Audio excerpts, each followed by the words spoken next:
کے آئے ہو؟ ارے یہ دعوت جو میں نے کی ہے میں نے اسی بچے کی وجہ سے دعوت کی ہے اور تم اسی کو چھوڑ کے آئے ہو؟ اچھا بلایا، کھانا تناول فرمایا، کھا لیا۔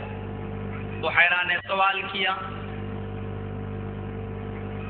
آئے ابو طالب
عرض کر رہا تھا کہ بحیرہ نے کہا کہ اس بچے کو وہاں کیوں چھوڑا ہے؟ میں نے تو اسی بچے کے لیے دعوت کی ہے، تم سب کو تو اسی بچے کی وجہ سے بلایا اس بچے کو طالب۔ اس بحیرہ نے کھانا کھلایا، جب کھانا کھا چکے تناول فرما لیا تو ابو طالب نے بحیرہ نے کرسچن نے اس راہب نے پوچھا کہ یہ بچہ کیا کا نام کیا ہے؟ اس بچے کا نام کیا ہے؟ ابو طالب نے کہا اس کا نام محمد ہے۔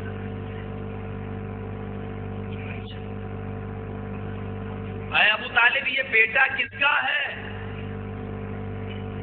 ذرا غور کیجیے گا دونوں کے درمیان کیا ڈسکس ہو رہی ہے۔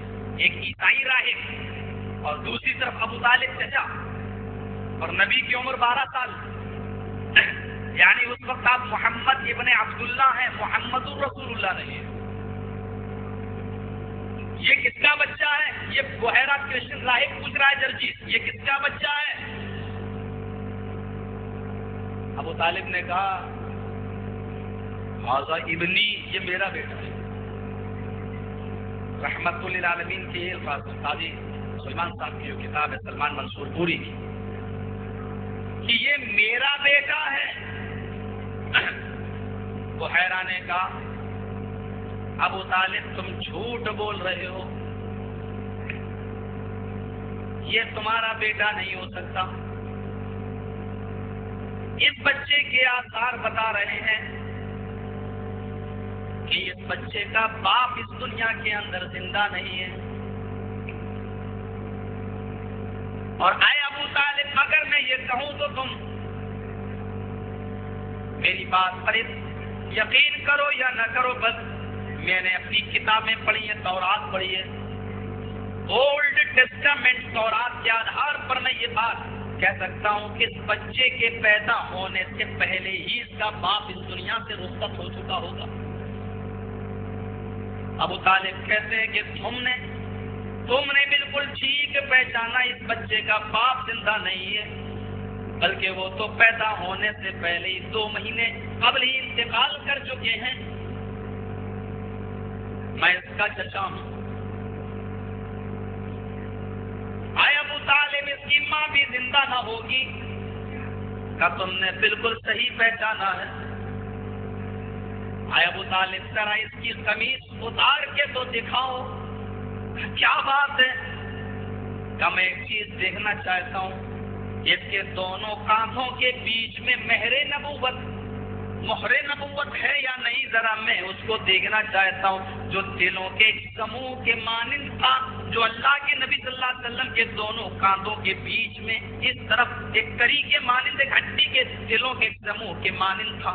اس جگہ کرتا اتار کے دیکھا تو وہ دلوں کے سموہ کے مانند ایک ختم، ایک مہر نبوت تھی، جس پر عربی محمد لکھا ہوا تھا جو اللہ کی طرف سے قدرتی طور پر اللہ کے رسول کو عطا کی گئی. بحیرہ راہب نے جیسے ہی اس کرتے کو اتارا اور اس نشانی کو دیکھا تو چوم لیا اور کہنے لگا ابو طالب بچے کو واپس کر دو، ملک شام کے اندر داخل نہ کرو. اگر یہودیوں نے دیکھ لیا تو پہچان لیں گے کہ یہ لڑکا آگے چل کر نبی بنے گا، رسول بنے گا. یہ ہمارے یہاں آنا چاہیے. یہ عرب کے اندر کیوں پیدا ہوا؟ یہ مکے کے اندر کیوں پیدا ہوا؟ مجھے خطرہ ہے کہ کہیں وہ اس کے جان کی دشمن نہ بن جائے. اس بچے کو، اس بھتیجے کو اپنے واپس کر دو. ابو طالب نے اس بھتیجے کو اس بھتیجے کو واپس کر دیا، پہنچا دیا اور کہا ابو طالب نے اے بحیرہ ٹھیک ہے تم جو کہہ رہے ہو میں کر رہا ہوں، لیکن کم سے کم اتنا تو بتا دو کہ تم نے یہ کیسے جانا کہ آگے چل کر نبی بنے گا، کہ آگے چل کر رسول بنے گا. اب بحیرہ کے الفاظ سنو جس کو ابن قیم الجوزی زاد المعاد میں نقل کرتے ہیں. میں نے اس بچے کو دیکھا کہ پہاڑ کی اس جانب سے جب آپ لوگ آ رہے تھے تو سارے درختوں کے پیڑ پودے اور ڈالیاں جھک رہی تھی اور بڑے بڑے پہاڑ جھکے جا رہے تھے تعظیماً اس بچے محمد رسول اللہ کو گویا کہ جھک جھک کر آشیرواد دے رہے ہیں، سلام کر رہے ہیں، سجدے میں گرے جا رہے ہیں. اور یہ تمام چیزیں اسی بچے کے سامنے جھکتی ہیں جو آگے چل کر رسول ہونے والا ہوتا ہے. یہ ہماری کتابیں اس بات پر شاہد ہیں. تو اس رسول کے آنے کی بشارت درختوں کے پتوں نے دی، پہاڑوں نے دی. جب غیر اشرف المخلوقات اس نبی کے آنے کی بشارت دے رہی ہے تو اشرف المخلوقات کے اندر اس نبی کے آنے کی بشارت کتنی زیادہ ہوگی. آئیے ذرا قرآن دیکھتے ہیں. 28واں پارہ اٹھاؤ. وَإِذْ قَالَ عِيسَى ابْنُ مَرْيَمَ يَا بَنِي إِسْرَائِيلَ.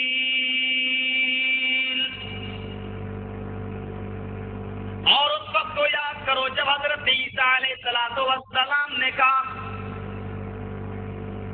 اے بنی اسرائیل کے لوگوں، اے میری قوم کے لوگوں، یا بنی اسرائیل انی رسول اللہ الیکم مصدقا لما بین یدی من التوراۃ.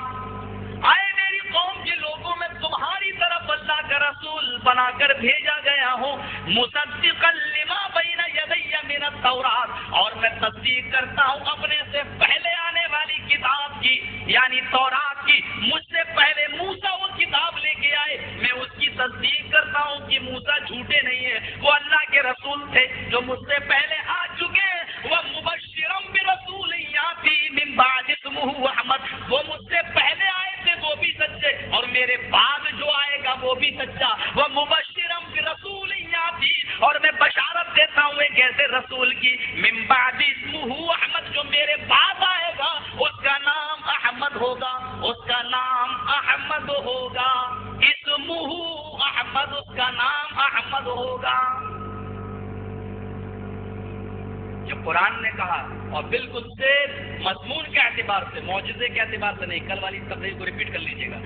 مضمون کے اعتبار سے بالکل یہی چیز بائبل کے اندر بھی کہہ دی گئی ہے. وہ میں نے بہت پہلے آپ کو سنا دی تھی اور پیش کر دی تھی. وہی I will pray the Father, he shall give thee another comforter. After that I will not talk much with you, because the prince of this world comes, his name will be Ahmed. His name will be Ahmed. اس کا نام احمد ہوگا. Ahmed یہ اسی کی بگڑی ہوئی شکل ہے. Ahmed اس کا نام احمد ہوگا. یہ عیسیٰ نے کہا I will pray the Father, میں اپنے باپ سے پرارتھنا کروں گا، یہ دعا کروں گا کہ shall give thee another comforter، وہ تم کو ایک دوسرا رسول دے. میں جانا ہوں، جب تک میں جاؤں گا نہیں وہ آئے گا نہیں. اس کے آنے کے لیے میرا جانا ضروری ہے. پرنس آف دس ورلڈ کم، اس دنیا کا شہزادہ تبھی آئے گا. His name will be Ahmed، اس کا نام احمد آج بھی موجود ہے. عیسیٰ علیہ السلام نے یہ بات کہی. اس کے آنے کی بشارت پھر اشرف المخلوقات میں کیوں نہیں ہوگی؟ عیسائیوں میں موجود ہے، قرآن کی آیت بتا رہی ہے. اور یہ پوائنٹ ہے ان لوگوں کے لیے جو کہتے ہیں نہیں صاحب یہ نام جو آپ نے رکھا ہے یہ بھی غلط ہے، اللہ نے تمہارا نام مسلمان رکھا، سماکم المسلمین، بس مسلمان ہی کہو. یہ نام جو آپ رکھ رہے ہیں اہل حدیث بلا بلا، یہ سلفی